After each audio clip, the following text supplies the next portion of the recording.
اسلامیہ بالخصوص مرحومین وسیع محمد، ام فروہ بیگم، مشتاق حسین، فاطمہ بیگم اور بانیان کے خاندان کے جتنے بھی مرحومین ہیں، اور اس میں بیگم و سید اتفاق حسین کو بھی اپنے ساتھ شامل ثواب فرما لیں۔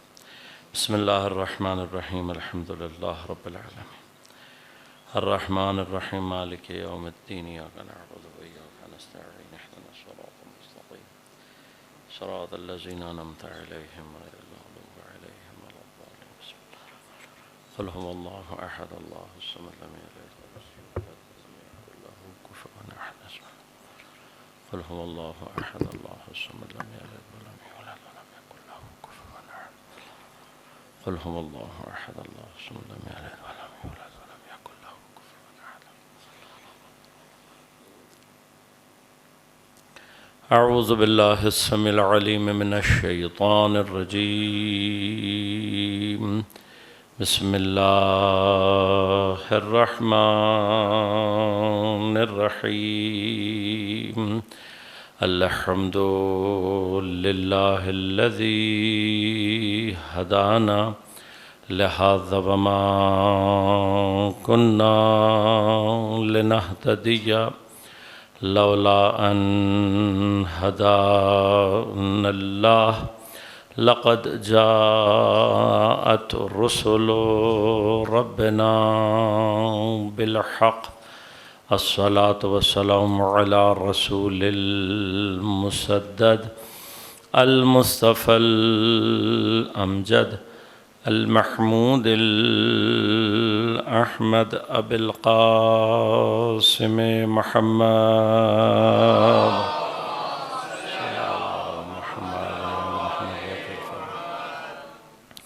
والصلاة والسلام على أسد الله الغالب، غالب على كل غالب، علي بن أبي طالب، والصلاة والسلام على سيدة المعصومة المظلومة الطاهرة البتول، بضعة الرسول فاطمة الزهراء سيدة نساء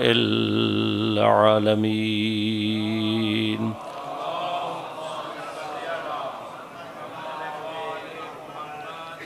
والصلاة والسلام على الحسن المجتبى والحسين المظلوم وأهل بيته الطيبين الطاهرين المعصومين المظلومين المنتجبين المنتخبين، لا سيما بقية الله في الأراضين، روحي وأرواح العالمين لتراب مقدمه الفداء، ولعنة الله على أعدائهم أجمعين، أما بعد، قال الله تعالى في كتابه الكريم، بسم الله الرحمن الرحيم، يا أيها الذين آمنوا اتقوا الله وكونوا مع الصادقين، صلوات اللهم صل على محمد۔ مومنین کرام، سامعین محترم، عزیزان گرام قدر، عزاداران سید الشہداء امام زین العابدین علیہ الصلاۃ والسلام، اللہم صلی علی محمد وعلی محمد وعجل فرجہ کی شہادت کے سلسلے میں برپا کی گئی ان مجالس میں ہماری گفتگو کا اصل عنوان کربلا میں سعادت اور شقاوت کے اسباب۔ موضوع پر گفتگو کے لیے سورہ توبہ کی 119 نمبر آیت کو سرنامہ کلام کے طور پر انتخاب کیا اور آپ کی خدمت میں تلاوت کیا۔ پروردگار عالم ارشاد فرما رہا ہے، یا ایھا الذین آمنوا اتقوا اللہ، اے صاحبان ایمان اللہ کے تقوی کو اختیار کرو، وکونوا مع الصادقین، اور صادقین کی معیت کو اختیار کرو، سچوں کے ساتھ ہو جاؤ۔ یہ جو سچوں کے ساتھ ہونا ہے، یہ تقویٰ کا اثر ہے یا شرط تقویٰ ہے، اس میں علماء کے درمیان میں بحث پائی جاتی ہے۔ ایک تعداد ہے علماء کی جو فرماتی ہے کہ یہ جملہ کونوا مع الصادقین مقام شرط پر ہے کہ تقویٰ کے مراحل کو طے کرنے کے لیے، تقویٰ کے مدارج کو حاصل کرنے کے لیے ایک شرط کیا ہے کہ انسان صادقین کی معیت کو اختیار کرے۔ بعض یہ فرماتے ہیں کہ نہیں، خود تقویٰ کے آثار میں سے ایک اثر یہ ہے کہ جب انسان تقویٰ کو اختیار کرتا ہے تو تقویٰ کا اثر یہ ہوتا ہے کہ انسان صادقین کی معیت میں آ جاتا ہے۔ خوب، یہ تقویٰ کئی اعتبار سے ضروری ہے۔ قرآن کریم نے مختلف مقامات پر تقویٰ کی اہمیت اور ضرورت کو بیان فرمایا ہے، جو اپنی جگہ ایک مفصل موضوع ہے۔ خود تقویٰ کو سمجھنا، تقویٰ کے آثار، اور یقیناً ایک اہم موضوع ہے کہ جس کو واقعاً مفصل طریقے سے بیان ہونا چاہیے۔ لیکن ہمارے موضوع سے متعلق جو اہم ترین چند ایک نکات ہیں، ان کو بھی میں اجمالی طور پر آپ کی خدمت میں عرض کروں گا، زیادہ تفصیل میں نہیں جا سکوں گا۔ ایک اہم ترین مقام کے جس کو تقویٰ کی ضرورت کے عنوان سے قرآن نے بیان کیا، سورہ آل عمران میں ارشاد فرمایا، یا ایھا الذین آمنوا اتقوا اللہ حق تقاتہ ولا تموتن الا وانتم مسلمون۔ اے صاحبان ایمان، تقوی الہی کو اختیار کرو حق تقاتہ، جیسا کہ تقوی کا حق ہے، ولا تموتن الا وانتم مسلمون، اور دیکھو ہرگز مت مرنا الا وانتم مسلمون، مگر یہ کہ تم مسلمان ہو۔ وہ اگر کل کی گفتگو یقیناً ذہن میں محفوظ ہوگی، وہاں میں نے آپ کی خدمت میں لا الہ الا اللہ کے ضمن میں ذکر کیا تھا کہ یہ لحن، یہ ترکیب کہ جہاں پر اللہ سے پہلے نفی آ جائے، یہ حصر کے معنی دیتی ہے۔ لا تموتن الا وانتم مسلمون، ترجمہ اگر کیا جائے تو یہ ترجمہ بنے گا کہ مت مرنا، ہرگز مت مرنا، مگر یہ کہ تم مسلمان ہوں۔ اب یہاں پر بحث موجود ہے، لیکن کل والی لا الہ، کوئی معبود نہیں سوائے اللہ کے، کوئی جوان، کوئی بہادر نہیں سوائے علی علیہ السلام کے، اسی طرح سے مت مرنا سوائے اس کے کہ تم مسلمان ہو۔ اب یہ تینوں مقامات پر مراد یہ ہے کہ انسان، اب ہم جس مقام پر ہیں وہاں پر بحث یہ ہے کہ موت یقیناً ہمارے اختیار میں نہیں ہے۔ جب اللہ فرما رہا ہے وَلَا تَمُوتُنَّ، دیکھو ہرگز مت مرنا، تو ہم یہ بات جانتے ہیں کہ موت ایک ایسی چیز ہے کہ جس پر ہمارا کوئی اختیار نہیں ہے۔ قبلہ بزرگوار مولانا حجت الاسلام المسلمین سید علی عاقب یہاں تشریف فرما ہیں، میرے بزرگوار بھی ہیں، ہمارے بہت واقعاً فاضل دوستوں میں سے ہیں۔ ان کے ہوتے ہوئے بہرحال بعض علمی جسارتیں ان کی خدمت میں پیش کر رہا ہوں، لیکن یقیناً علماء کی موجودگی میں اصل مقصد جو ہے وہ صرف یہ ہوتا ہے کہ اگر کوئی اصلاح ہماری ممکن ہو تو ضرور کریں۔ لہذا اب یہ مقام وہ ہے کہ جہاں پر جب ہمارا اختیار ہی نہیں ہے موت پر، تو یہ کہنا ولا تموتن، دیکھو ہرگز مت مرنا، یہ معنی نہیں رکھتا الا وانتم مسلمون، مگر یہ کہ مسلمان ہوں۔ تو کل جو بحث کی تھی اس کا معنی کیا ہے؟ کیا ہم یہ بحث نہیں کریں گے کہ وہ ہرگز مت مرنا، یہاں پر معنی کیا ہوگا کہ صرف مسلمان ہو کر مرنا، تمہاری موت صرف اس کیفیت کے ساتھ ہو کہ تم اسلام پر ہو۔ اب یہ جو بحث ہے کہ ہم کیسے صرف اسلام پر مریں، اس کا جواب آیت دے رہی ہے کہ یا ایھا الذین آمنوا اتقوا اللہ حق تقاتہ۔ جب انسان تقویٰ کو اس کے حق کے ساتھ ادا کرتا ہے تو تقویٰ کا ایک فائدہ، تقویٰ کا ایک اثر یہ ہے کہ واحد چیز جو انسان کے اسلام پر مرنے کو گارنٹی کرتی ہے وہ تقویٰ ہے۔ یعنی اگر انسان میں تقویٰ نہ ہو، بحث ہے علماء کے درمیان میں بھی ہے، بچوں بھی پوچھتے ہیں، جوان بھی پوچھتے ہیں، مومنین بھی پوچھتے ہیں، مولانا کیا مومن ہونے کے بعد، مسلمان ہونے کے بعد تقویٰ ضروری ہے؟ ایک سوال ہے کہ مثلا اگر ہم فرض کریں کہ تقویٰ نہیں حاصل کرتے تو کیا ہم جنت میں نہیں جائیں گے؟ نہیں، جنت یقیناً جزا ہے عقیدے کی، اگر عقیدے پر خاتمہ ہو گیا تو یقیناً جنت مل جائے گی۔ البتہ یقیناً کا معنی یقیناً یہاں پہ ہرگز یہ بھی نہیں ہے کہ اگر ہم مثلاً تقویٰ کی منزل پر نہیں پہنچے تو ہمیں جنت اتنی ہی آسانی سے مل جائے گی جتنی مثلاً اللہ تبارک و تعالیٰ نے مؤمنین کے لیے، شہداء کے لیے، علماء کے لیے، عرفاء کے لیے قرار دی ہے۔ یقیناً یہ مسئلہ نہیں ہے۔ تو ایک مرحلہ تو یہ ہے کہ اگر اتفاقاً کوئی مومن مر جاتا ہے، یعنی ایمان پر مرتا ہے لیکن صاحب تقویٰ نہیں ہے، تو وہ یہ ذہن میں اچھی طرح سے بیٹھا لے کہ مرنے سے لے کر جنت تک پہنچ جانے کے جو مراحل ہیں وہ اتنے سخت ہیں کہ اگر انسان واقعاً ان میں سے کسی ایک مقام کو بھی درک کر لے، واقعاً درک کر لے، تو اس دنیا میں گناہ کرنے کی جرأت بھی انسان کے اندر پیدا نہ ہو۔ واقعاً وہ بہرحال ہوں گے لوگ جنہوں نے آسان دین بانٹنے کے لیے اور فری ٹکٹ جنت کے دیے ہوں گے۔ ہم نے جو حوزے میں دین پڑھا، قرآن سے سمجھا، اہل بیت سے سمجھا، اتنا آسان دین ہمیں کہیں پر ایسا کوئی دین نہیں ہے کہ جو بغیر کسی کچھ کیے آپ کو جنت میں پہنچا دے۔ میں عام طور پر اپنے بچوں کو، کل بھی میں نے اشارہ کیا تھا، آج بھی اشارہ کروں گا اس بات کی طرف کہ دیکھیں یہ کیسز ہو سکتے ہیں کہ کوئی کسی اور راستے پر ہو، کسی اور مذہب پر ہو، اس کی فکر کچھ اور ہو، اور وہ آخری مرحلے میں خدا اس کے اوپر کوئی لطف کرے کہ جس کل میں نے اشارہ بھی کیا تھا کہ کربلا ایکسیڈنٹس کا نام نہیں ہے۔ کوئی بھی ایکسیڈنٹلی کربلا میں امام حسین کے ساتھ نہیں پہنچا، بلکہ کربلا شعور اور بصیرت اور اس کے ظہور کا نام ہے۔ تو میں نے کل اشارات آپ کی خدمت میں عرض کیے تھے کہ حتیٰ چھوٹے سے چھوٹا سپاہی بھی سید الشہداء کا کم از کم اپنے شعور کے اعتبار سے اپنی تمام تر بصیرت کے ساتھ کربلا میں اپنے آپ کو خدا کے حضور پیش کرتا ہے۔ بس کربلا شعور کا نام ہے، بصیرت کا نام ہے، آگاہی کا نام ہے، ایکسیڈنٹس کا نام نہیں ہے۔ تکے میں کوئی کربلا پہنچ جائے، تکے میں کوئی امام حسین کے اصحاب میں شامل ہو جائے، ایسی کوئی چیز نہیں پائی جاتی۔ لہذا ہمیں اور آپ کو اپنی زندگی میں سنجیدگی کے ساتھ، یعنی وہ لوگ جو آخری مرحلے میں آ کر ملے ہیں، ایسا نہیں ہے کہ ان کی زندگی میں کوئی مراحل نہیں تھے جن کو انہوں نے طے نہیں کیا۔ لہذا کل بھی میں نے آپ کی خدمت میں عرض کیا تھا کہ پورے لشکر میں سے کتنے حر ہیں جو آئے ہیں، اسی سے آپ پروبیبلٹی نکال سکتے ہیں، اور آگے کے مسائل اپنی زندگی کے اسی کے اوپر آپ اس کو طے کر سکتے ہیں کہ ہمیں کیا کرنا ہے۔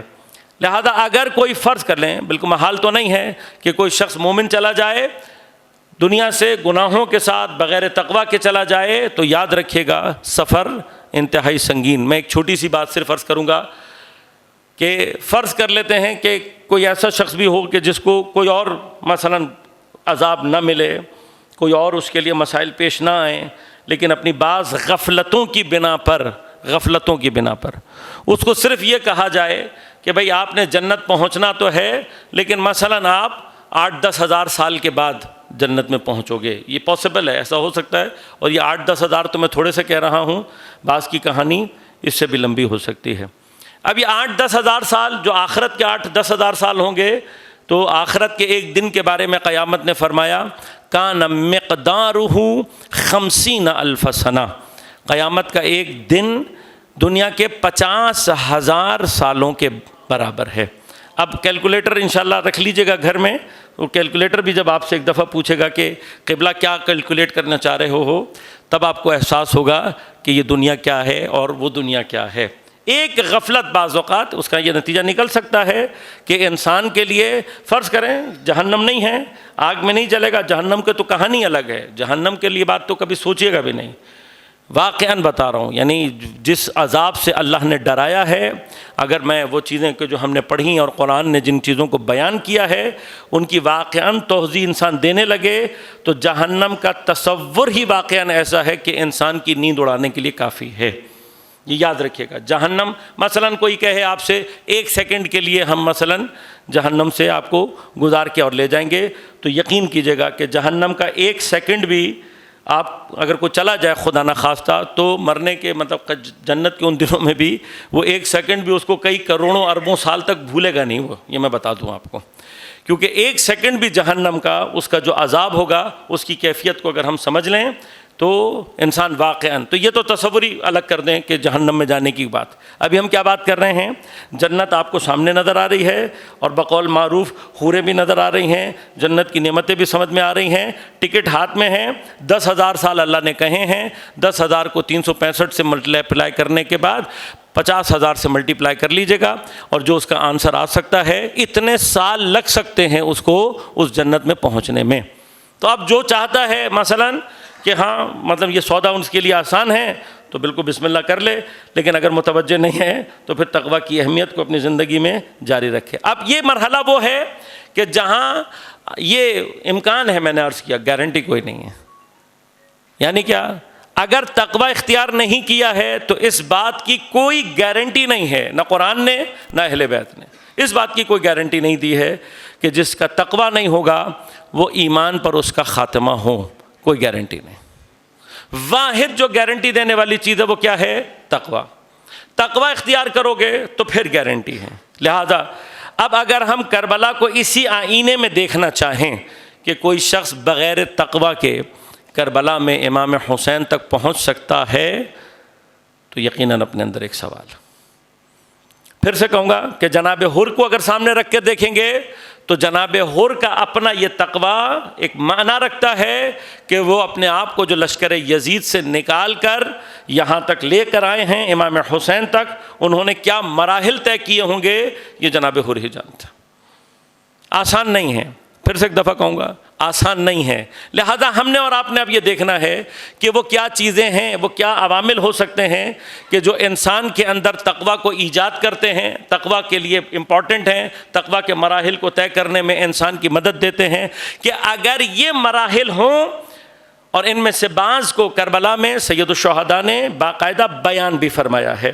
لہذا اب یہ بحث میں نے عرض کیا آپ سے کہ یہ اپنی جگہ مفصل بحث ہے، اس کے لیے یقیناً ایک نسبتاً تفصیلی وقت درکار ہے کہ انسان بیٹھ کر خود تقویٰ اور تقویٰ کے مدارج کے اوپر ایک تفصیلی بحث آپ کی خدمت میں تقدیم کرے۔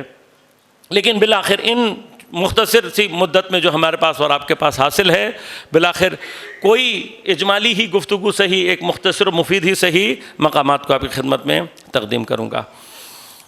تقویٰ میں اب تفصیل میں نہیں جا رہا، بہت ہی کسی لے مین کو بھی سمجھانا ہو یا اپنے لیے سمجھنا ہو کہ بھئی تقویٰ کی بیس لائن کیا ہے، کہاں سے شروع کریں کہ ہم کم از کم اگر اس لائن پر پہنچ جائیں گے تو ہمیں متقی حساب کیا جائے گا، پروردگار ہمیں متقی حساب کر لے گا۔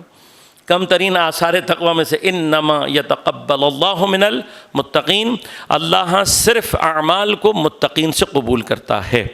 بس تقویٰ کا ایک کم ترین اثر کیا ہے؟ اعمال کی قبولیت کا بھی جو تضمین ہے، اس کی بھی جو گارنٹی ہے، وہ کون دیتا ہے؟ تقویٰ۔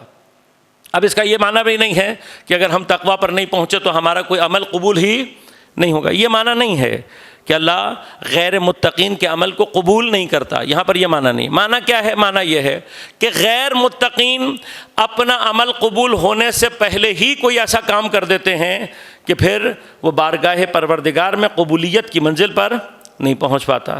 مثلاً بعض گناہ تو آپ جانتے ہیں کبیرہ ہونے کے باوجود بھی ہماری نظر میں ان گناہوں کی کوئی حیثیت نہیں ہے، اور سب سے فیوریٹ گناہ ہمارا غیبت ہے۔ مثلاً کہ ہم غیبت کرتے ہیں اور ہم نے سمجھا ہوا ہے کہ یہ اصلا گناہ شمار نہیں کرتے ہم غیبت کو، یہ تو مثلاً ہمارے ہاں عام طور پر مومنین کو سمجھاؤ بھی تو وہ کہتے ہیں، بڑے ہنس کے کہتے ہیں مولانا اس کے بغیر تو زندگی کا لطف ختم ہو جائے گا، پھر تو بات کرنے کا کوئی فائدہ ہی نہیں رہ جاتا وغیرہ وغیرہ۔ وہ آپ لطف لیتے رہیں، کوئی مسئلہ نہیں ہے۔ میں اکثر یہ کہتا ہوں کہ آپ نے اگر غیبت کرنی ہے تو پھر کم از کم اس شخص کی غیبت کریں جسے واقعاً آپ اپنی جان سے زیادہ عزیز رکھتے ہوں۔ واقعاً اگر آپ اپنی جان سے زیادہ، کیوں؟ اس لیے کہ جب آپ اس کی غیبت کریں گے تو روایات کے مطابق آپ کے سارے نیک اعمال اس کے حساب کتاب میں لکھ دیے جائیں گے، اور اگر پھر بھی کوئی شارٹیج ہو رہی ہوگی تو اس کے سارے برے اعمال آپ کے نامہ اعمال میں لکھ دیے جائیں گے۔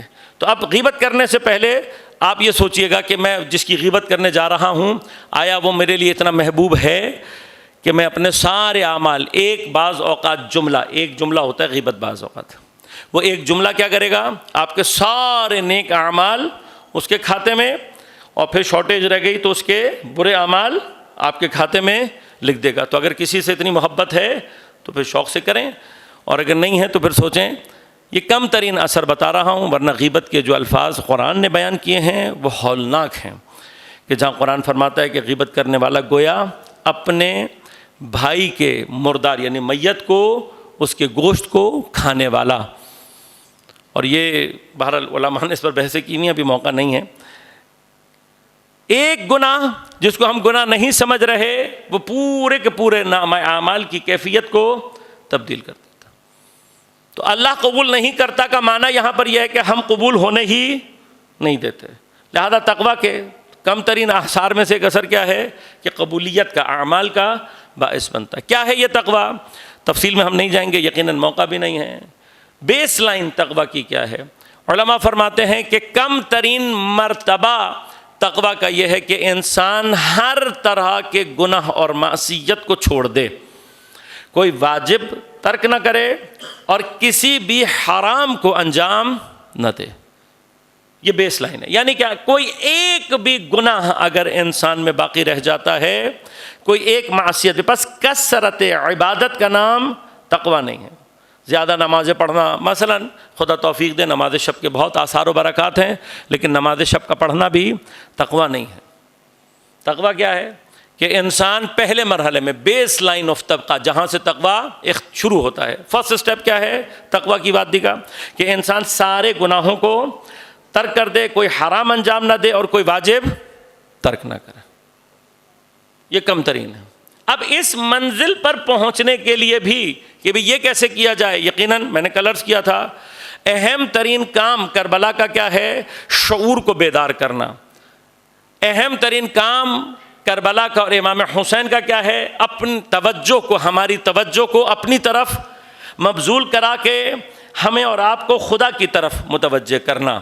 یہ جو لفظ ہے نا، یا وجیہن عند اللہ، جو ہم کہتے ہیں وجیہن عند اللہ، یعنی کیا معنی ہے اس کا؟ کہ جو نوعاً جس کی جہت اللہ کی طرف ہے، جو اللہ کے سامنے ایک خاص جہت رکھتا ہے، لہذا جتنی ہمارے اور آپ کی توجہ اللہ کی طرف ہوتی چلی جاتی ہے، اتنا ہی آٹومیٹیکلی ہمارے تمام اعمال عبادت میں تبدیل ہوتے چلے جاتے ہیں. اللہم صلی علی محمد. اصل چیز کیا ہے؟ توجہ. شیطان کیا چاہتا ہے؟ شیطان یہ چاہتا ہے کہ ان کی توجہ میری طرف رہے. خدا کیا چاہتا ہے؟ خدا یہ چاہتا ہے کہ میرے بندے کی توجہ میری طرف رہے. تمام عبادات میں نیت کیوں قرار دی گئی ہے؟ اس لیے کہ جب انسان عبادت کے لیے کھڑا ہو تو اپنے آپ کو متوجہ خود بھی، یعنی عام زندگی میں تو کرے ہی، لیکن ان عبادات میں خاص طور پر اپنی توجہ کو فوکس کرے خدا کی. اب یہ جو نیت کی شرط ہے، عام طور پر ہم یہ سمجھتے ہیں کہ وہ جو ہم نے زبان سے ایک چیز دہرا دی بس نیت وہ ہے، اور ہم نے کہا میں نماز پڑھتا ہوں مثلا فجر کی 2 رکعت قربتاً الی اللہ، اللہ اکبر. اب اس کے بعد مثلا جو بھی چل رہا ہے نماز جاری ہے. اگر بعض مقامات پر سختی سے انسان اپنا محاسبہ کرے تو مسائل سنگین ہو جاتے ہیں. نیت کا معنی، قبلہ بزرگوار موجود ہیں، نیت کا معنی یہ ہے کہ جب آپ نے جس نیت سے عمل کو شروع کیا ہے، آخر عمل تک وہ نیت باقی رہنی چاہیے. اگر درمیان میں نیت ادھر ادھر ہو گئی تو پھر عمل ضائع. میں اس کی عام طور پر جو مثال دیتا ہوں، مثلا آج کل گرمی کے ایام ہیں، آپ سخت دھوپ میں، سخت گرمی میں گھر میں داخل ہوئے، اور جب وضو کے ارادے سے پہنچے اور آپ نے پانی چہرے پر ڈالنا شروع کیا تو پانی آپ نے دیکھا بڑا ہی ٹھنڈا اور خوشگوار سا پانی ہے. جب آپ نے چہرے پر ڈالا تو آپ کے اندر ایک تازگی کی کیفیت ایجاد ہوئی، تو آپ نے کہا چلو بھائی مزہ آ رہا ہے، 2-4 دفعہ پانی اور ڈال دیں. یہ جو اب آپ نے درمیان میں 2-3 دفعہ خوشگواری کی کیفیت حاصل کرنے کے لیے پانی ڈالا ہے، اس ڈالنے کے بعد آپ کا وضو جاری ہے یا نہیں؟ آپ نے منہ دھویا نہ تھا، ابھی جو دھو رہے تھے وہ آپ قربتاً اللہ کی نیت سے، وضو کرنے کی نیت سے کر رہے تھے. لیکن اگر آپ کی نیت میں یہ بات شامل ہو گئی کہ میں تھوڑی سی ریفریشمنٹ بھی حاصل کر لوں، تھوڑا سا فریش ہو جاؤں، کچھ پانی 2-4 دفعہ اور ڈال لوں، جب آپ نے صرف اس نیت سے ڈالنا شروع کیا تو اب آپ کا وضو باطل ہو گیا ہے. آپ کو نئے سرے سے وضو کو آغاز کرنا ہے. کیوں؟ نیت آپ کی ختم ہو گئی. بس جو نیت شروع سے رکھی ہے وہ آخر تک چلنی چاہیے.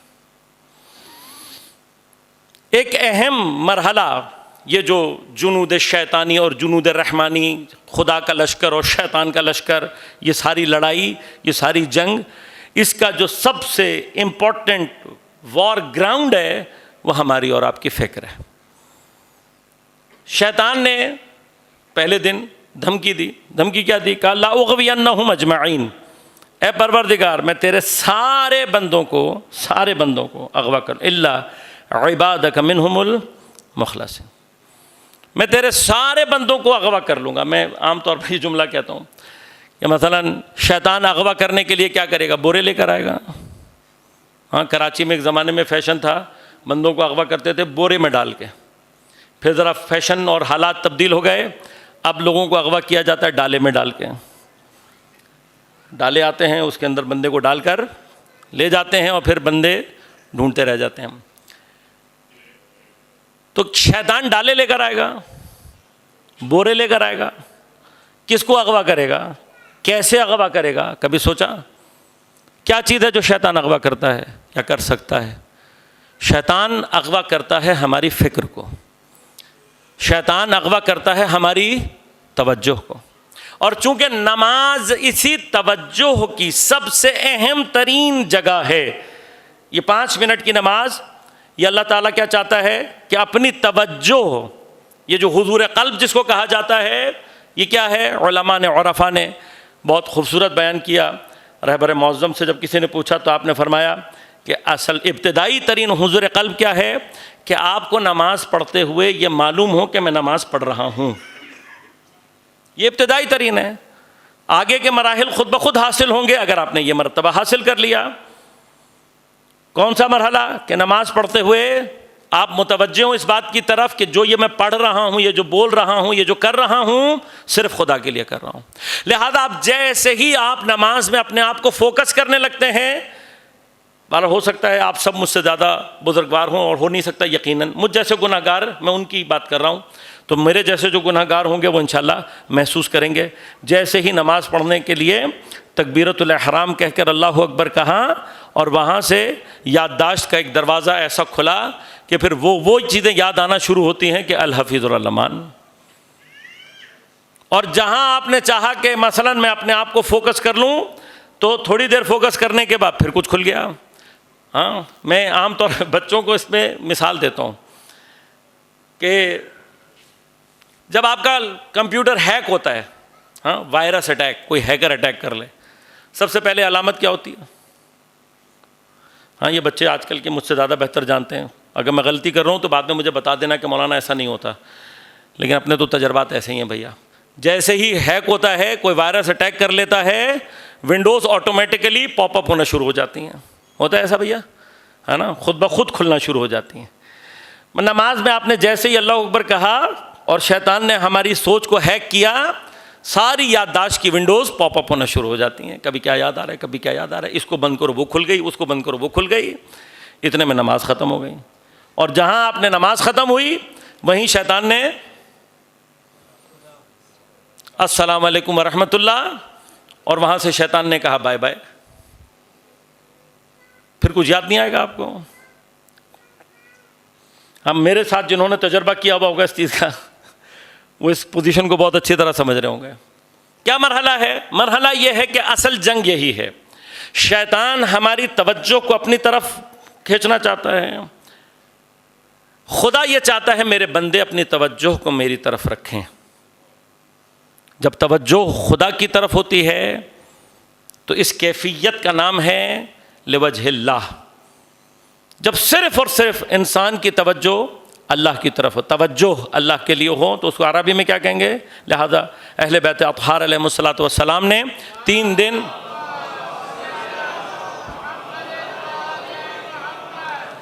دن یتیم، مسکین، اسیر کو کھانا کھلایا، اور اس کے بعد کیا کہا؟ انما نطعمکم لوجہ اللہ، ہم نے کھانا کھلایا ہے تمہیں کس لیے؟ لوجہ اللہ، اللہ کے، میں اگر ترجمہ نہ کروں اور الفاظ دہراؤں تو کیا بنیں گے؟ اللہ کی وجہ کے لیے، اللہ کی وجہ کے لیے۔ ہاں، کس لیے کھلایا؟ اللہ کی۔ میں اس لیے دہرانا چاہ رہا ہوں تاکہ میں دہراؤں گا 2-3 دفعہ تو آپ کا دماغ خود بخود وہاں جائے گا جہاں میں لے جانا چاہتا ہوں، اور پھر میں آپ سے سوال کروں گا۔ لِوَجْهِ اللہ، اللہ کے وجہ کی خاطر۔ کون ہیں یہ؟ وہ ہیں جو خود زمین پر وجہ اللہ کہلاتے ہیں، کہلاتے ہیں نا، وجہ اللہ کہلاتے ہیں، ہاں۔ لہذا ہم ان تمام جگہوں پر جب ہم نے معنی صرف یہ کیا ہوا ہے وجہ اللہ کا لفظی ترجمہ، کیا کیا ہوا ہے؟ وجہ اللہ یعنی اللہ کا، جبکہ ہمیں پتہ ہے کہ اللہ کا کوئی چہرہ ہو ہی نہیں سکتا۔ تو اب ہم نے کیا سمجھا اللہ کے چہرے سے؟ کیا مراد لی؟ سمجھ میں کچھ نہیں آیا؟ وجہ اللہ، اللہ کا چہرہ، نعرہ حیدری، ایسے ہی ہوا؟ سب کچھ فنا ہو جائے گی۔ وَيَبْقَى وَجْهُ رَبِّكَ، ہر چیز فضا ہونے والی ہے، باقی کیا رہنے والا ہے؟ تیرے رب ذوالجلال کا وجہ۔ ہم نے وجہ کو کہاں پہنچایا؟ وہاں پہنچایا، اور پھر نعرہ حیدری، معنی کیا ہوا؟ نہیں پتا۔ اب یہاں پر سورہ دہر میں اللہ تبارک و تعالیٰ نہیں، ان کے کن کے الفاظ کوٹ کر رہا ہے؟ جو خود وجہ اللہ ہیں، ہے نا؟ کون ہے جنہوں نے روٹیاں دی ہیں؟ ان میں حضرت امیر ہیں یا نہیں ہیں؟ حضرت امیر بھی ہیں، باقی سب بھی وجہ اللہ ہیں ویسے، لیکن حضرت امیر وجہ اللہ ہیں یا نہیں؟ وجہ اللہ کیا کہہ رہا ہے کہ میں نے کھلایا ہے لِوَجْهِ اللہ، اللہ کی۔ تو اب کیا ترجمہ کریں گے؟ لہذا غور کیجیے گا۔ وجہ اللہ، اللہ کی وجہ، یعنی کیا معنی ہے؟ جس کی توجہ تمام تر اخلاص کے ساتھ خدا کی طرف ہو، اتنی خدا کی طرف ہو کہ لا نرید منکم جزاء ولا شکورا، کہ جب ہم نے کر دیا تو اب ہمیں تم سے کوئی نہ شکریہ چاہیے نہ جزا چاہیے، کیوں؟ ہم نے صرف خدا کے لیے کیا ہے۔ جب انسان اپنی توجہ خدا کی طرف کرتا ہے، یہ توجہ اپنے لیے جو وجہ چاہتی ہے اسے وجہ اللہ کہتے ہیں۔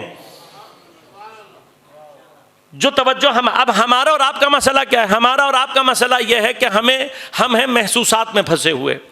ہمیں اللہ تبارک و تعالیٰ نے بدن مادی جو دیا ہے تو ہم اپنے آپ کو محسوسات سے باہر نہیں نکال سکتے، لہٰذا ہمارے محسوسات کے مراحل میں اللہ تبارک و تعالیٰ چاہتا یہ ہے کہ ایک جہت ہمیں ایسی مہیا ہو کہ جو جہت ہماری توجہ کو اللہ کی طرف کرائے۔ یہ جہت جب زمین پر مجسم ہوتی ہے تو معصوم کہلاتا ہے۔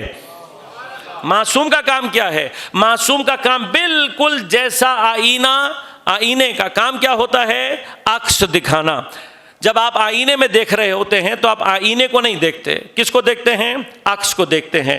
اسی طرح سے یہ ذوات مقدسہ وہ ہیں کہ جن کا کام ہی صرف اور صرف ہماری توجہ کو خدا کی طرف کرنا ہے۔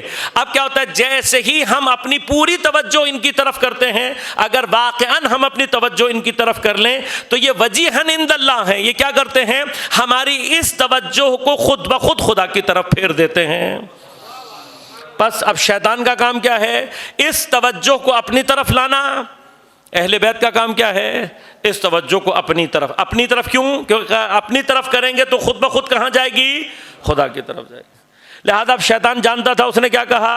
اس نے کہا سب کو اغوا کر لوں گا الا عبادک منہم المخلصین۔ مخلص نہیں کہا اس نے، کیا کہا؟ مخلص۔ زیر و زبر کا فرق عربی میں معنی تبدیل کر دیتا ہے۔ زیر ہو تو اس میں فاعل ہوگا، زبر ہو تو اس میں مفعول۔ اس میں فاعل ہوگا تو وہ جو انہوں نے اخلاص پیدا کیا، مخلص کہ جنہیں خالص کر دیا گیا ہے۔ بس اللہ نے کچھ افراد کو ایسا خالص رکھا ہوا ہے۔ خالص کا معنی کیا ہے؟ خالص کا معنی ہی یہ ہے کہ ان کی تمام تر توجہ صرف خالصتاً اللہ کی طرف ہے، لہذا مخلص ہیں۔ ان کو شیطان نہیں بہکا سکتا۔ بس اب ان کو نہیں بہکا سکتا تو ہمارا اور آپ کا کام کیا ہے کہ ہم جیسے ہی اپنے آپ کو ان سے کنیکٹ کرتے ہیں، ہماری کنیکٹیوٹی خود بخود خدا سے ہو جاتی ہے۔ شیطان درمیان میں کیا چاہتا ہے؟ شیطان چاہتا ہے کہ نہیں ہماری توجہ ان کی طرف نہ جائے، لہذا وہ اپنی طرف لانا چاہتا ہے۔ اب یہ اپنی طرف لانے کے لیے شیطان بڑا ہوشیار ہے۔ ہاں، ہم عام طور پہ یہ سمجھتے ہیں کہ شیطان بڑا مکار ہے، شیطان بڑا چالاک ہے، لیکن شاید نہیں۔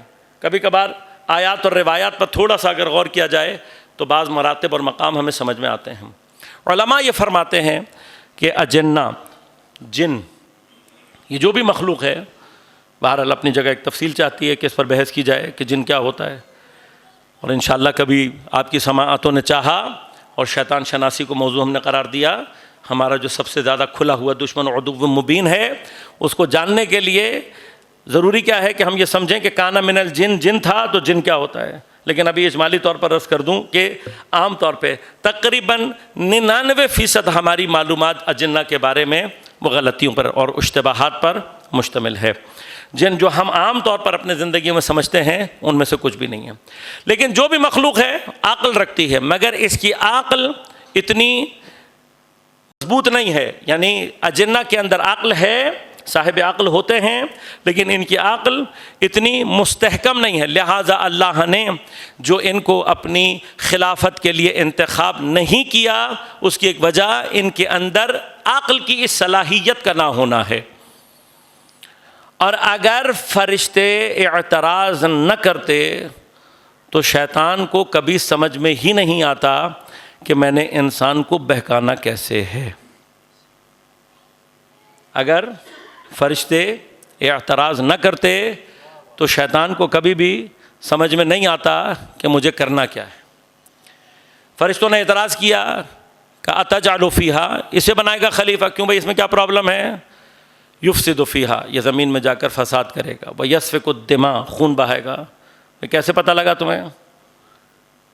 فرشتوں کو کیسے پتہ لگا؟ بعض لوگ کہتے ہیں کہ جنہوں نے پہلے یہ کیا تھا کوئی اور مخلوق یہ تھی، لیکن بعض علماء کہتے ہیں کہ فرشتے ناظر جس چیز پر تھے وہ یہ تھی کہ اللہ تبارک و تعالیٰ نے انہی فرشتوں کے سامنے آدم کو بنایا اور فرمایا انی خالق بشر من طین، میں مٹی سے، طین سے، پست ترین مادے سے بشر بنانے جا رہا ہوں. فَإِذَا سَوَّيْتُهُ، جب میں اس کو مستوی اور بیلنس کر دوں، وَنَفَخْتُ فِيهِ مِنْ رُوحِي، اور اس میں اپنی روح میں سے پھونکوں، فَقَعُوا لَهُ سَاجِدِينَ، تم اس وقت اس کو سجدہ کرنا. اب فرشتوں نے کیا دیکھا؟ فرشتوں نے یہ دیکھا کہ اللہ تبارک و تعالیٰ نے پست ترین مادے میں وہ روح ڈال دی ہے جسے اس نے اپنی جانب نسبت دی ہے، من روحی. یہ جو نسبت ہے اس روح میں، اس نسبت کی وجہ سے یہ روح اپنے اندر طلب کمال لامحدود رکھتی ہے. صرف انسان ہے کائنات میں، صرف انسان ہے کہ جس کے اندر ان لمیٹڈ وانٹ کا فینومینا پایا جاتا ہے. باقی کسی مخلوق میں ان لمیٹڈ وانٹ کا فینومینا نہیں پایا جاتا. یہ ان لمیٹڈ وانٹ کو طلب کرنے والی روح اللہ نے انسان کے بدن مادی میں رکھی، جو مادہ کیا ہے؟ لمیٹڈ ہے، ٹائم اینڈ اسپیس کانسٹرینٹ میں ہے، وقت اور زمان اور مکان کی مقیدات میں ہے. لہذا فرشتوں کی کیلکولیشن بڑی واضح تھی. وہ کیا تھی؟ انہوں نے کہا کہ یہ اتنی عظیم ایمنس روح اللہ نے اس محدود مادے کے بدن میں رکھ دی ہے، یہ اگر اس سے نہ سنبھلی تو کیا ہوگا؟ میں اس کی مثال دیتا ہوں. جیسے ایٹامک انرجی ہے، ایک ایمنس انرجی ہے، اگر یہ کنٹرولڈ رہے تو پھر بہت سارے فائدے، ایک بہت ہی زبردست سورس آف انرجی ہے جس سے آپ بہت کچھ کر سکتے ہیں، کنسٹرکٹیو کام کر سکتے ہیں. لیکن خدا نہ خواستہ بے قابو ہو جائے تو کیا کرتی ہے؟ سیکنڈوں میں پورا شہر نابود. تو ہمارا کام، ہم یوں سمجھ لیں کہ اللہ تعالیٰ کے چلتے پھرتے ایٹم بم ہے. شیطان کو یہ، فرشتوں کو یہ بات پتہ تھی کہ اگر انسان نے اپنی اس انرجی کو صحیح نہیں پہچانا اور اس کو صحیح ڈائریکشن نہیں دی تو پھر کیا ہوگا؟ فساد. کیسے؟ بہت آسان سی بات ہے. روح طلب کرتی ہے لامحدود کو، اور اگر آپ نے اس طلب لامحدود کو محدود ریسورسز اور میٹر کے ذریعے سے پورا کرنے کی کوشش کی تو کیا ہوگا؟ یہ محدود میٹر، محدود مادہ کبھی بھی لامحدود خواہش کو پورا، جب خواہش پوری نہیں ہوتی تو کیا ہوتا ہے؟ انسان کے اندر طمع پیدا ہوتی ہے، لالچ پیدا ہوتی ہے. پھر وہ کیا کرتا ہے؟ وہ اپنے ریسورسز سے باہر نکل کر دوسروں کے ریسورسز پر قبضہ کرنے کی کوشش کرتا ہے. اور جب وہ دوسروں کے ریسورسز حاصل نہیں کر پا رہا ہوتا اور اس کی ہوس بڑھ رہی ہوتی ہے تو وہ ان چیزوں کو حاصل کرنے کے لیے دھوکہ، مینیپولیشن، ان تمام چیزوں کو اختیار کرتا ہے، اور آخر میں جیسے جیسے اس کے پاس مختصر سی قدرت آتی ہے، اس قدرت کے ذریعے سے اور کی تلاش میں اپنی ہی نوع کو قتل کرنا شروع کرتا ہے، اپنی ہی نوع کے ساتھ فساد برپا کرتا ہے، اپنی ہی نوع کو اپنا غلام بنانے کی۔ یہ وہ راز تھا ہمارا جو فرشتوں نے کھول دیا۔ شیطان کو یہ بات سمجھ میں آ گئی، کیا کرنا ہے؟ انسان کی صرف اور صرف اس ایمنس جو اس کے اندر انرجی ہے، اس کی ڈائریکشن کو چینج کرنا ہے۔ وہ ڈائریکشن کیا ہے؟ اگر میں نے اس کو حب دنیا میں لگا دیا تو پھر کیا ہوگا؟ مجھے کچھ کرنے کی ضرورت نہیں۔ ایک ایسا ریئیکٹر چل پڑے گا کہ جو خود ہی خود زمین پر اسی حب دنیا میں فساد مچانا شروع کر دے گا۔ لہذا اب اللہ تبارک و تعالیٰ نے دین کے دائرے میں جو تقوی کو سیف گارڈ ہمارے اور آپ کے لیے رکھا ہے، اس کا اہم ترین کام کیا ہے؟ یہ جو تقوی جو مجھے اور آپ کو معصیت، یہ جو میں نے ڈیفینیشن دی کہ کوئی حرام نہ کرے انسان، کوئی واجب اس سے ترک نہ ہو، اس چیز کو پانے کے لیے بھی جو پہلا، اس سے بھی پہلا مقدماتی اسٹیپ ہے وہ کیا؟ اپنے اندر سے حب دنیا کو ختم کیا جائے، دنیا کی محبت کو اپنے اندر سے نکالا جائے، اور پھر اسی حب دنیا کو ختم کرنے والی چیز کا نام ہے کہ جو اس کی بیسک ٹریننگ ہے وہ کہلاتی ہے روزہ۔ کتب علیکم الصیام کما کتب علی الذین من قبلکم لعلکم تتقون۔ کیوں رکھا ہے روزہ ہم نے؟ اس روزے کا اصل فنکشن کیا ہے؟ اس روزے کا اصل فنکشن، اصل ہدف کیا ہے؟ انسان کے اندر سے حب دنیا کو نکالنا۔ اب یہ حب دنیا کیسے نکالتا ہے روزہ؟ روزہ مجھے اور آپ کو پہلے سٹیپ پہ صرف یہ بتاتا ہے کہ تم تھوڑا کھا کے بھی زندہ رہ سکتے ہو۔ کیا بتاتا ہے ہمیں؟ تھوڑا کھا کے بھی۔ اب جب ہم تھوڑا کھا کر زندہ رہنے لگتے ہیں تو ہمارے پاس بچنے لگتا ہے، جب بچنے لگتا ہے تو ہمیں سمجھ میں آتا ہے کہ بھئی ضائع کرنے کی کیا ضرورت ہے، کسی اور کو دے دو۔ ایسے ہی جب آپ خود کم کھائیں گے تو آپ کے پاس بچے گا، جب بچے گا تو پھر آپ کسی کو دینے کی صلاحیت اپنے اندر۔ پس روزے کا کم ترین اثر کیا ہے؟ یہ حب دنیا کو ہمارے اندر سے نکالتا ہے۔ اس کے مقابلے پر، اسی روزے کے مقابلے پر سب سے زیادہ شدت کے ساتھ جو چیز انسان کے اندر حب دنیا کی ہی کیفیت کو مضبوط بناتی ہے وہ ہے لقمہ حرام۔ بہت بنیادی سی چیز ہے، ہم عام طور پہ متوجہ نہیں ہوتے، لیکن یہ لقمہ حرام کیا کرتا ہے؟ اس لقمہ حرام کی سب سے بڑی تباہی یہ ہے کہ یہ لقمہ حرام انسان کے اندر حب دنیا کو مستحکم کرنا شروع کر دیتا۔ پھر عین اس عالم میں بعض اوقات کے انسان بظاہر روزے بھی رکھ رہا ہے، نماز بھی پڑھ رہا ہے، لیکن گرفتار ہوتا ہے کس میں؟ حب دنیا میں۔ عزاداری کر رہا ہے لیکن پھر بھی گرفتار ہے حب دنیا میں۔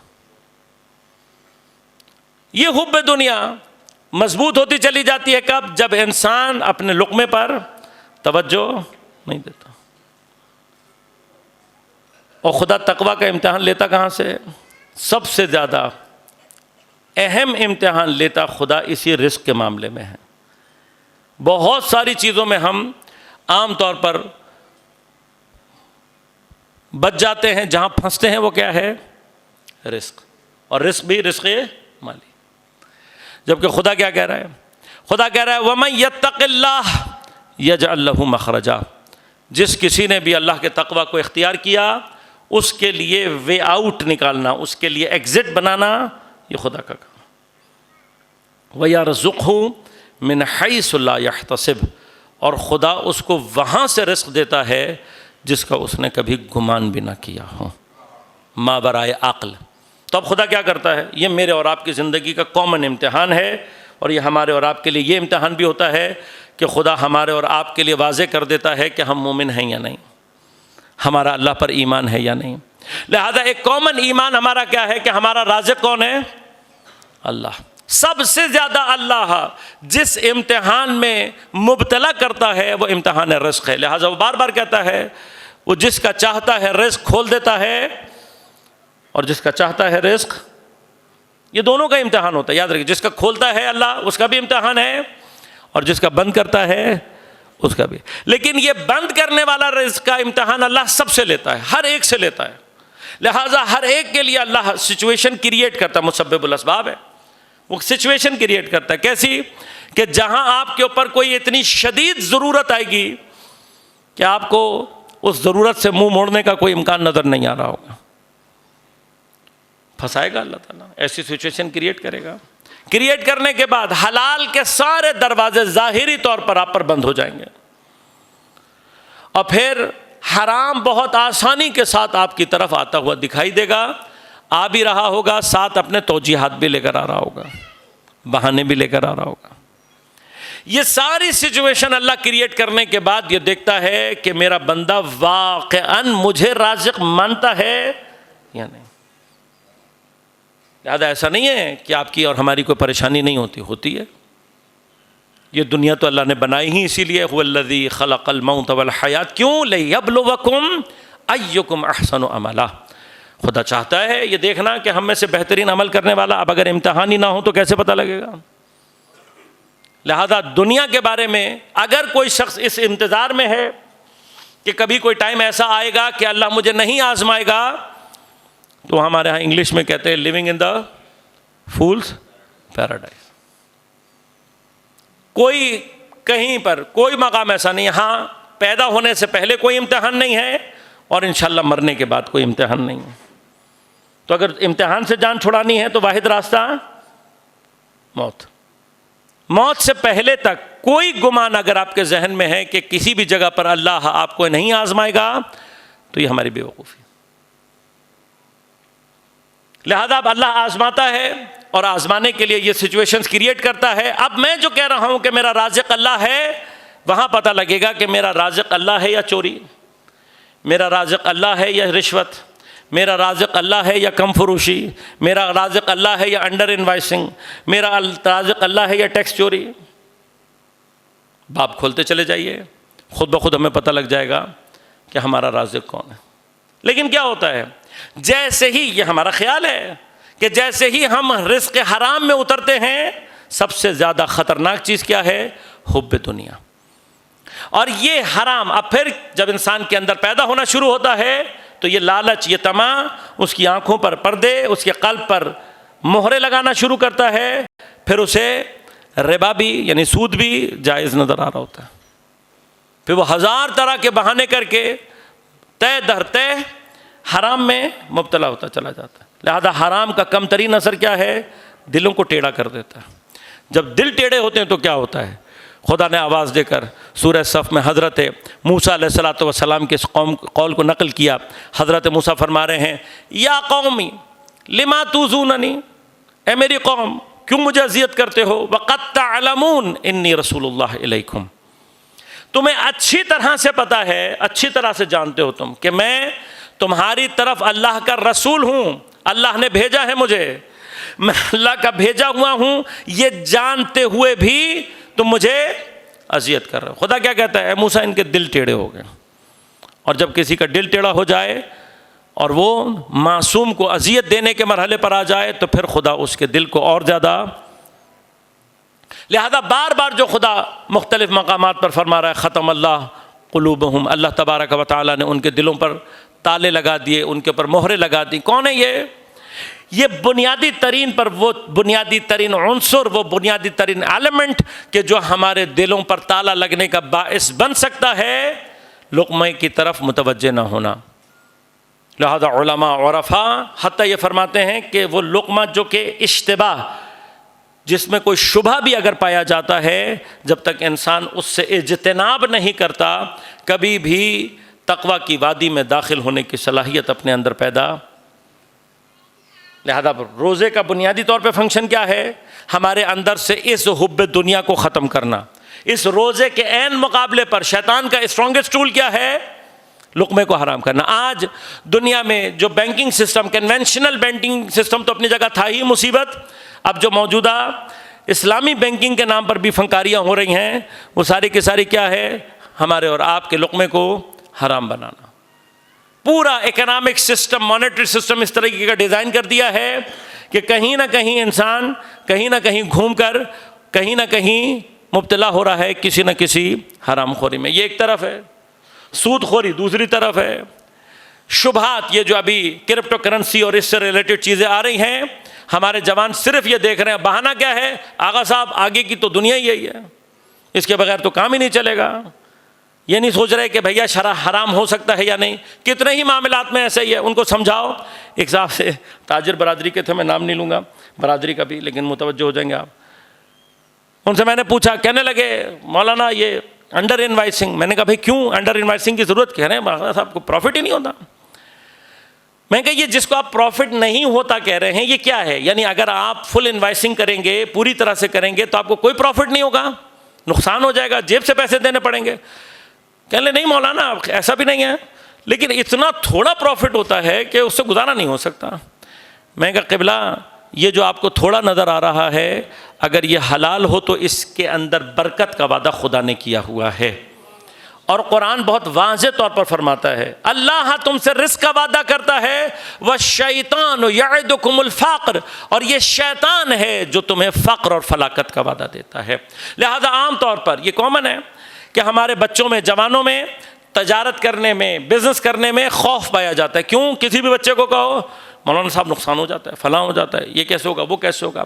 یہ تمام کے تمام منفی خوف. خدا نے وعدہ کیا ہے، اس نے تجارت میں رزق کے اگر 100 حصے ہیں، 90 حصوں کو اللہ تبارک و تعالیٰ نے تجارت میں رکھا ہوا ہے. وہ وعدہ کر رہا ہے آپ سے کہ آپ تجارت کرو. ہمیں کس بات کا خوف ہے کہ پورا کیسے ہوگا. غلامی ذہن میں اس حد تک پہنچ چکی ہے، کل انشاءاللہ گفتگو کروں گا کہ جب ذہن غلام ہو جائیں تو کیا ہوتا ہے. لیکن آج ہمارا موضوع کیا ہے؟ حرام. اتنا کامن کر چکے ہیں ہم حرام کو کہ بعض چیزیں ہمیں حرام لگتی ہی نہیں ہیں. لوگوں کے حقوق مارنے سے لے کر اور کہاں کہاں تک چلے جائیں ایک پوری داستان ہے. نتیجہ کیا نکلتا ہے؟ میں نے عرض کیا جیسے ہی انسان حرام کھانا شروع کرتا ہے اس کا دل ٹیڑھا ہونا شروع ہو جاتا ہے. دل مکمل طور پر ٹیڑھا ہو جائے تو یہ جانتے ہوئے کہ میرے سامنے امام ہے، میرے سامنے نبی ہے، وہ اسے اذیت. قرآن کی آیت میں نے آپ کی خدمت میں پیش کی، امام حسین علیہ الصلاۃ والسلام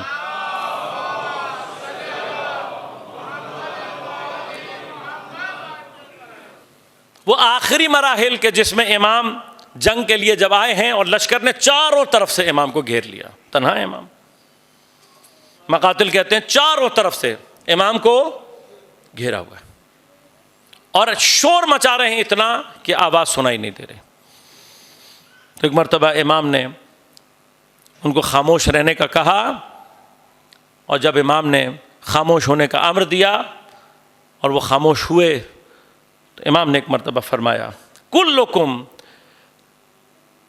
جتنے بھی ہو تم سارے کے سارے، عاصٍ لامری، میرے امر کا عصیان کرنے والے ہو، میری بات ماننے والے، غیر مستمع قولی، تمہیں مستمع، تمہیں میری آواز، تمہیں میری بات سنائی نہیں دے گی. کیوں؟ ایک وجہ بیان کی، قد ملئت بطونکم من الحرام، اس لیے کہ تمہارے پیٹ حرام سے بھرے ہوئے ہیں. حرام چلا جائے پیٹ میں. کیا یہ نہیں جانتے تھے کہ امام حسین کون ہے؟ کیا نہیں معلوم تھا انہیں؟ یہ سب جانتے تھے. جو نہیں جانتے تھے ان کو امام نے تعارف کروایا، امام نے بتایا میں کون ہوں. یہ سب کچھ جاننے کے باوجود بھی امام کیا کہہ رہے ہیں؟ کلکم، تم سارے کے سارے جتنے بھی ہو میرا امر کی نافرمانی کرنے والے ہو، تم سارے کے سارے میری بات نہ سننے والے ہو. کیوں؟ قد ملئت بطونکم بالحرام، اور پھر اللہ نے تمہارے قلوب پر مہر لگا دی. عزیزان من، میں اگر اس تصور میں ہوں کہ میں لقمہ حرام کھاؤں گا اور پھر جب امام آئیں گے تو میں امام کے ساتھ کھڑا ہوں گا، یہ حماقت ہے. نہیں چاہیے امام کو ایسے افراد. لہذا حرام تو بہت دور کی بات ہے.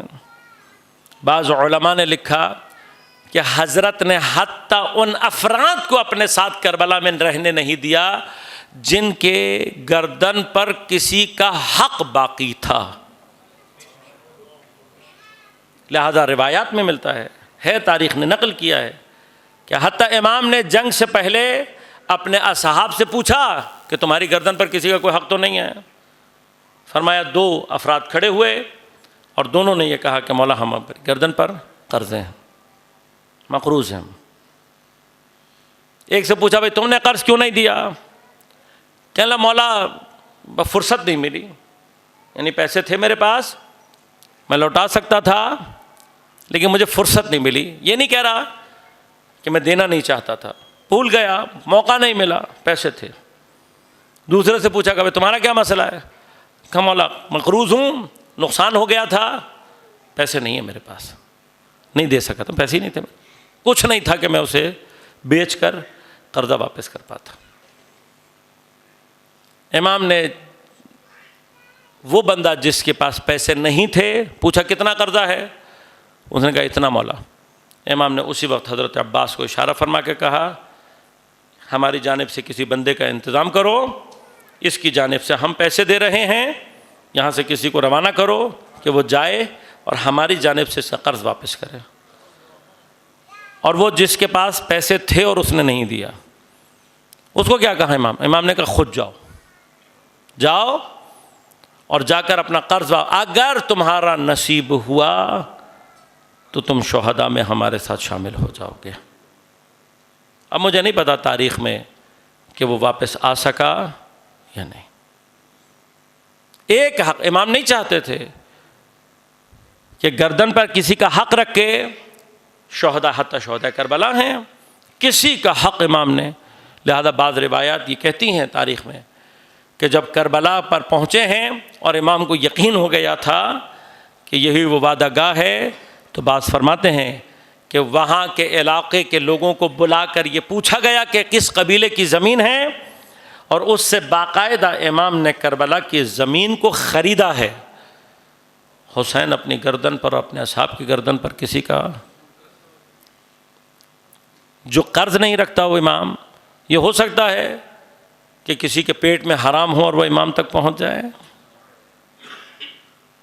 لہذا یاد رکھیے گا، پھر سے کہہ رہا ہوں کہ کوئی ایکسیڈنٹلی امام حسین تک نہیں پہنچ سکتا. کربلا میں کسی کو امام ایکسیڈنٹلی اپنے ساتھ نہیں لے کر آئے.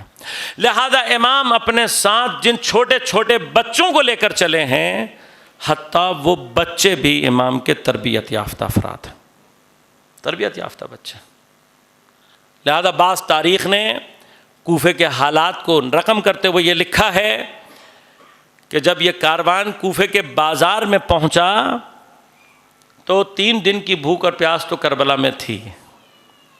11 محرم کو مجھے نہیں معلوم شام غریبہ کتنا کھانا اور کتنا پانی آیا ہوگا.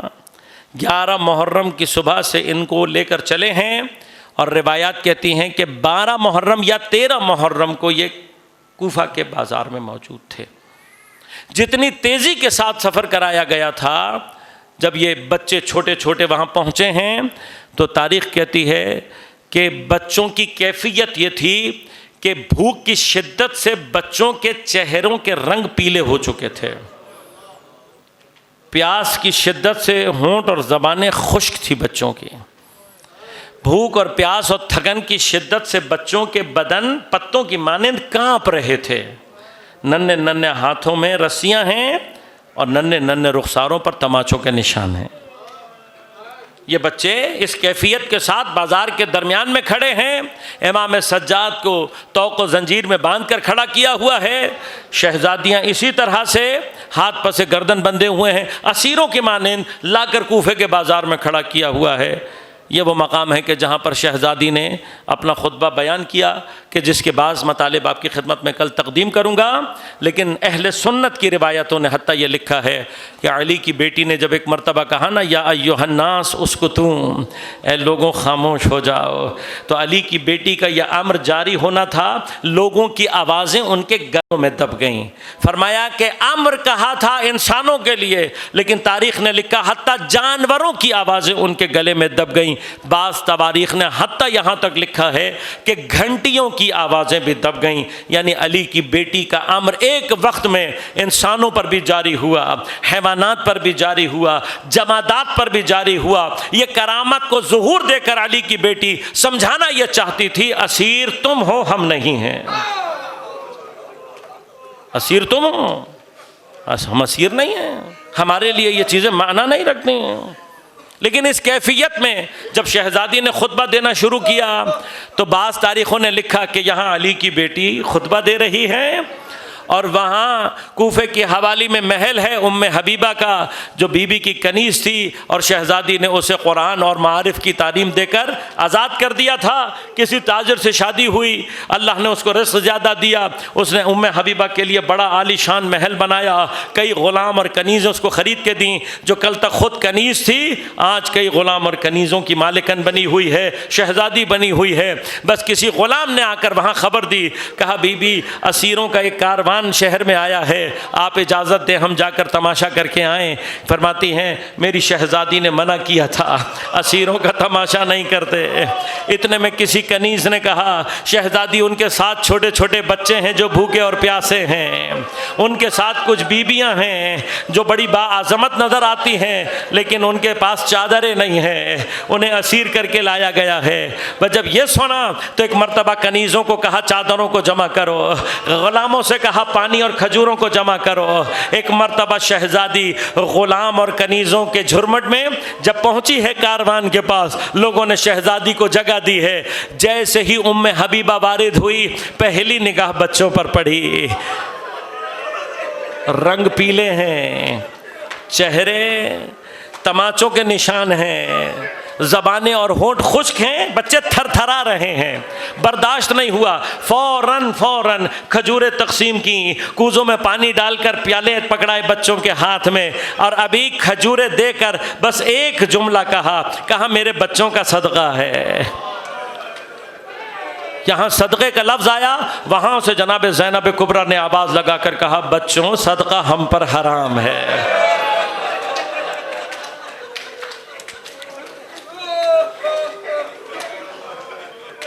کربلا پہنچنا آسان نہیں ہے عزیزوں، کربلا پہنچنا آسان نہیں ہے۔ ایک مرتبہ تاریخ کہتی ہے یہ بچے چھوٹے ہیں، چھوٹے بچے ہیں، ابھی بالغ نہیں ہوئے ہیں، ابھی ان کے لیے حلال و حرام شریعت کا معنی سن تکلیف میں نہیں ہے، اور پھر اتنے بھوکے بچوں پر یہ کیفیت خدا جانے۔ بس شہزادی نے اتنا کہا تھا حرام ہے، تاریخ کہتی ہے کئی دن کے بھوکے پیاسے بچوں نے اپنے منہ سے کھجوروں کو باہر نکال دیا، کھجوروں کا باہر آنا تھا۔ ام حبیبہ ایک مرتبہ تڑپ کر کہتی ہے بچوں کھاتے کیوں نہیں ہو؟ کہ ہماری پھوپھی نے کہا صدقہ ہم پر حرام ہے۔ بھئی یہ سننا تھا، ایک مرتبہ تعجب کر کے پوچھا، کہا صدقہ؟ ارے میری شہزادی نے بتایا تھا صدقہ تو نبی کی آل پر حرام ہوا کرتا ہے۔ پھوپھی کہاں ہے؟ بچوں نے اشارہ کیا، جناب زینب کے سامنے آ کر کھڑی ہو گئی، شہزادی سر جھکائے کھڑی ہیں۔ کہا تو نے منع کیا؟ کہا ہاں میں نے منع کیا۔ کہا کیوں؟ کہا تو نے سنا نہیں؟ کہا میں نے سنا، لیکن میری شہزادی نے بتایا تھا کہ صدقہ تو آل نبی پر حرام ہوتا ہے۔ آپ لوگ کون ہو؟ کہاں سے آئے ہو؟ کہ ہمارا تعلق مدینۃ النبی سے ہے۔ ام حبیبہ نے سنا، ایک مرتبہ تعجب کر کے پوچھا کہ میری شہزادی کا شہر؟ کس محلے سے ہو؟ کہا محلہ بنی ہاشم سے۔ بھئی یہ سننا تھا۔ اب ام حبیبہ تڑپ کر رہ گئی، کہا ارے یہ تو میری شہزادی کا محلہ ہے، نبی کی اولاد کو کہتے ہیں بنی ہاشم، میں تو سب کو جانتی ہوں۔ کہا کس کو شہزادی شہزادی کہہ کر بلا رہی ہے؟ تیری شہزادی کا کوئی نام ہے؟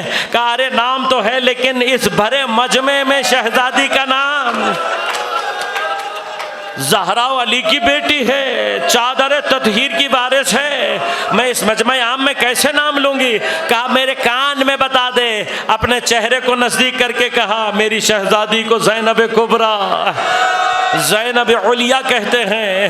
کہا مگر پہچانتی بھی ہے اپنی شہزادی کو؟ کہا کیسے نہ پہچانوں گی، ارے میں نے اتنے سال خدمت کی ہے بی بی کی۔ بس چہرے کو بلند کیا، ام حبیبہ سے کہا ذرا غور سے میری طرف دیکھ۔ اب جو ام حبیبہ نے نظر ڈالی، ایک مرتبہ سر کو پیٹنا شروع کیا، رو کر کہتی ہے شہزادی ارے علی کی بیٹی بازار میں، زہرا کی بیٹی بازار میں، تو شہزادی عباس کہاں ہے؟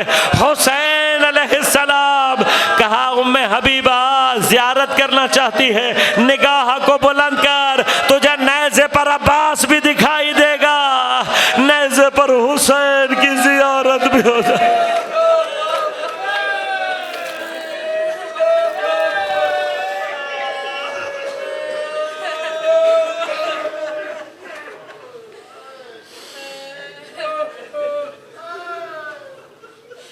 الا ولعنۃ اللہ علی القوم الظالمین وسيعلم الذين ظلموا أي منقلب ينقلبون۔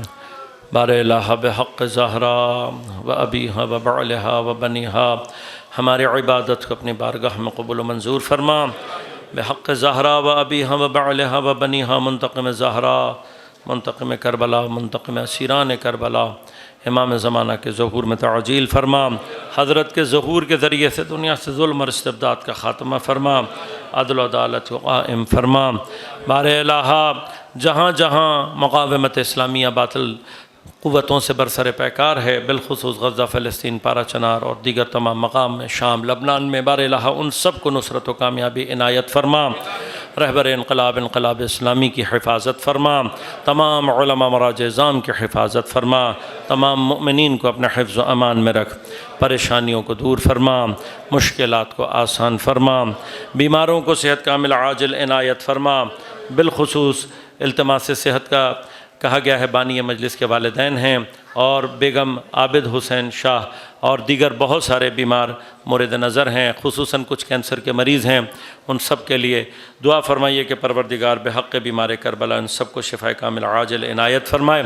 بار الہ ہمارے مرحومین کی مغفرت فرما، ہم سب کو امام زمان عجل اللہ تعالیٰ فرجہ شریف کے اعوان و انصار میں شمار ہونے کی توفیق عنایت فرما۔ ربنا تقبل منا انک انت السمیع العلیم برحمتک یا ارحم الراحمین۔